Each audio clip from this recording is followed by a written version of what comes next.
Hello there, and welcome back to another video. And today I will be unboxing, speed building, and reviewing the third model of LEGO set number 31088 Deep Sea Creatures from LEGO Creator 3-in-1. Now this set has 230 pieces, and that comes with 0 minifigures. And yes, I didn't say this is the final model, because there is actually a fourth build to this set, which isn't actually shown on the box. So let's just jump straight into it. So on the front of the box, you can of course see the main build, which is a shark, and there's a little crab there. And then of course you can also see the alternate builds with the anglerfish, I think that's what it's called, and the squid. And also down at the bottom, there is a warning saying that the models do not float, because of course they're sea creatures, so some people might think that they're supposed to float. Over on the back of the box, you can see just some more pictures of the three builds in different positions. So you can see the squid there with all its tentacles like spread out. You can see the shark looking really cool with the crab waddling along sideways. And then you can see the anglerfish chasing this fish that looks quite sad, and trying to eat it. Now I am super excited to get into this, so I'm not going to wait any longer.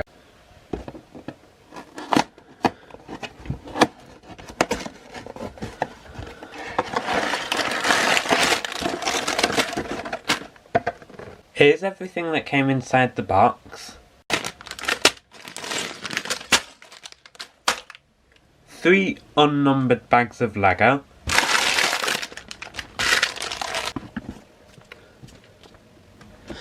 And an individual instruction booklet for each of the 3 builds that's advertised on the box. Now I am super excited to build this, so today I am going to build this and wrap it up into a very quick speed build.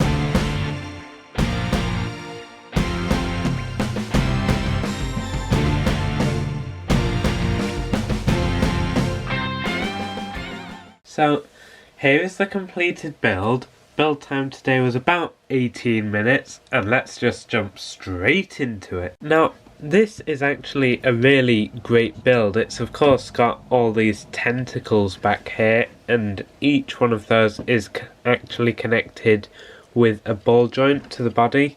So there's these 4 main ones here, so they're each completely movable and you can turn them round, and then these 2 side ones, which I think act as sort of wings, obviously in the water, not in the air. And then there's also a ball joint here, which I didn't expect. I thought that would just be a clip, but that is of course an added bonus. In terms of actual detail on the tentacles, these ones are just white, there's no tiles, it's all just studded and quite loosely attached.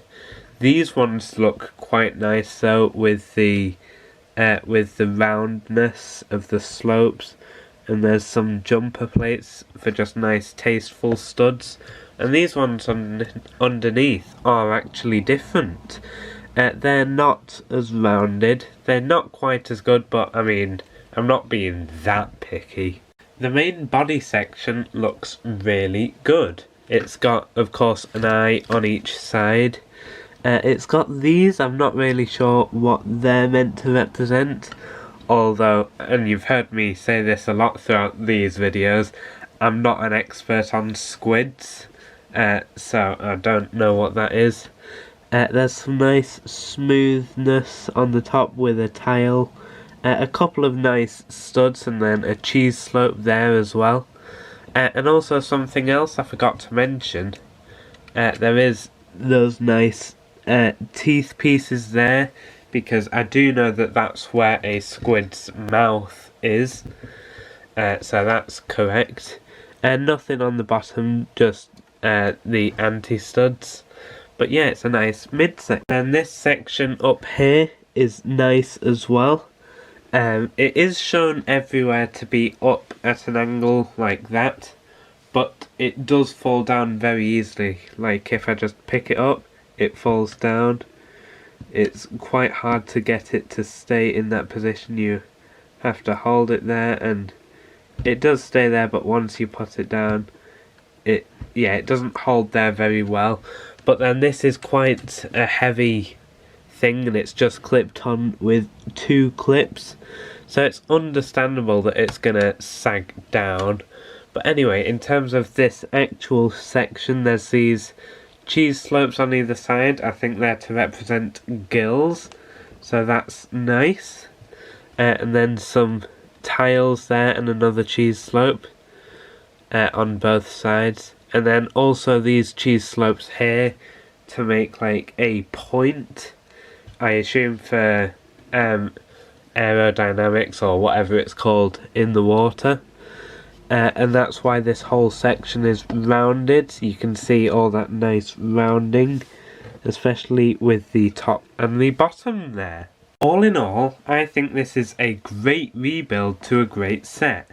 Now, this section sagging down is quite disappointing, especially since, as you can see, it's featured on the box and the instructions, and all of the online pictures feature it in that position, so it's just a bit disappointing that it's quite rare to keep it in that position.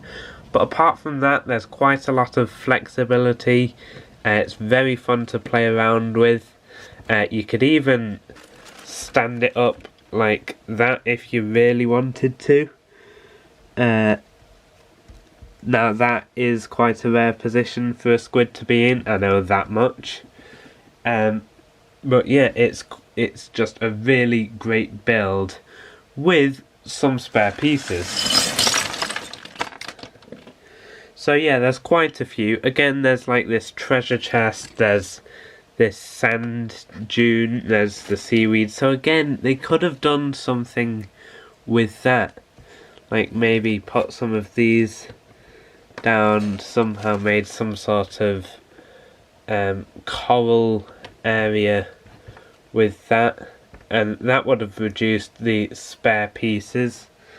But I mean, again, it's something they didn't choose to do, so I'm not gonna really complain that much about it. I'm sure there were reasons, like maybe they couldn't make one that looked great, or it would have taken up too many extra pieces, like they would have had to put more pieces in. I mean, maybe, but yeah, it's just a bit disappointing that they've not managed to use those in any other builds other than the main build.